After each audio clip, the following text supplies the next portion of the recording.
गीता के अनुसार बुरे वक्त में हर इंसान को करने चाहिए ये दो काम। भगवान श्री कृष्ण गीता के 9वें अध्याय के 22वें श्लोक में कहा है कि जो मनुष्य मेरे पर मन लगाते हैं, मेरा ध्यान करते हैं, मैं उनको वो प्रदान करता हूँ जो उनके पास नहीं है।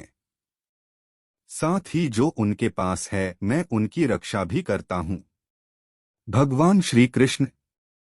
प्रत्येक व्यक्ति के जीवन में अच्छे और बुरे समय आते हैं। अच्छे समय की तो चर्चा सब लोग करते हैं, लेकिन बुरे समय के बारे में प्रायः सभी चर्चा करते हैं।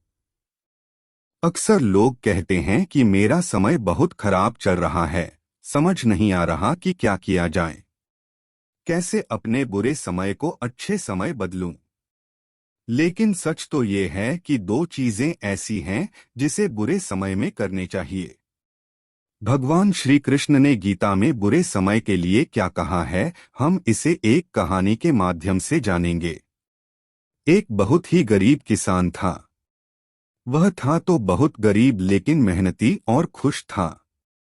वह रोज सुबह उठकर मंदिर में जाकर केवल 10 मिनट भगवान के आगे हाथ जोड़कर प्रार्थना करता था। उस किसान की पत्नी भी हर रोज उसके साथ मंदिर जाती थी।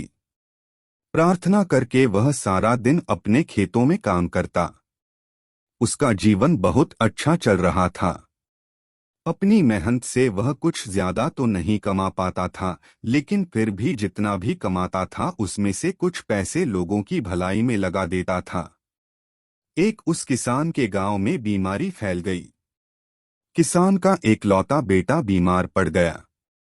किसान के गांव में इस बीमारी की इलाज के लिए कोई अच्छा डॉक्टर नहीं था। पास के शहर में उस बालक को ले जाया गया। शहर के इस अस्पताल का इलाज बहुत ही महंगा था। उस बेचारे किसान के लिए अस्पताल और डॉक्टर का खर्चा आदि दे पाना बहुत ही मुश्किल था। किसान दिन प्रतिदिन हिम्मत हारता जा रहा था। एक दिन अस्पताल में बैठे बैठे वह इतना हताश हो गया कि वो जोर जोर से रोने लगा। साथ ही कहने लगा, पता नहीं किस चीज का बदला भगवान मुझसे ले रहे हैं। कभी वह खुद को कोसता तो कभी भगवान को, लेकिन किसान की पत्नी को भगवान पर अटूट विश्वास था। लेकिन किसान को आशा की कोई किरण नजर नहीं आ रही थी। अस्पताल के कुछ दूरी पर ही मंदिर था। किसान की पत्नी हर रोज उस मंदिर में प्रार्थना करने जाती थी, लेकिन किसान का मन प्रार्थना करने का नहीं करता था। डॉक्टर ने उस किसान से कहा, बच्चे के इलाज के लिए 10,000 रुपए की आवश्यकता है। पर किसान के लिए इतनी बड़ी रकम इकट्ठा कर पाना मुश्किल था। किसान की पत्नी अब भी मंदिर जाती थी।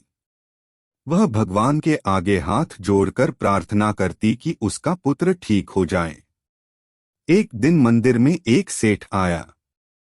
उसने किसान की पत्नी को कहा कि उसने किसान की बात उस दिन अस्पताल में सुनी थी। सेठ को बातों ही बातों में पता चला कि किसान को 10,000 रुपए की जरूरत है। इस पर सेठ ने अपनी जेब से 10,000 निकालकर देते हुए बोला कि उसके पास इतने रुपए ही हैं। साथ ही सेठ ने कागज पर अपना पता लिखते हुए कहा, अगर उनको और पैसों की आवश्यकता हो तो वे बेहिचक मांग लें। महिला ने उत्तर दिया, इस कागज की कोई आवश्यकता नहीं है। वो जानती है कि ये पैसे उसको किसने भेजवाए हैं।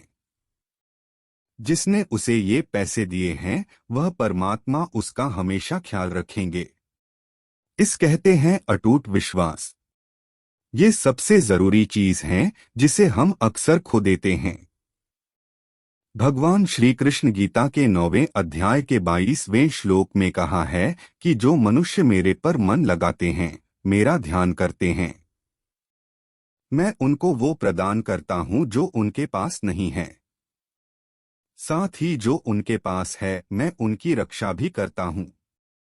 इसलिए यह बहुत जरूरी है कि हम अपने बुरे वक्त में परमात्मा पर भरोसा रखें। इसके अलावा गीता के दूसरे अध्याय के 14वें श्लोक में कहा है कि सुख और दुख का भाव इंद्रियों से निकलता है। ये मौसम के समान है। यानी ये सुख और दुख दोनों ही हमेशा नहीं रहेंगे। इसलिए हमें सुख और दुख का समान भाव से सामना करना चाहिए।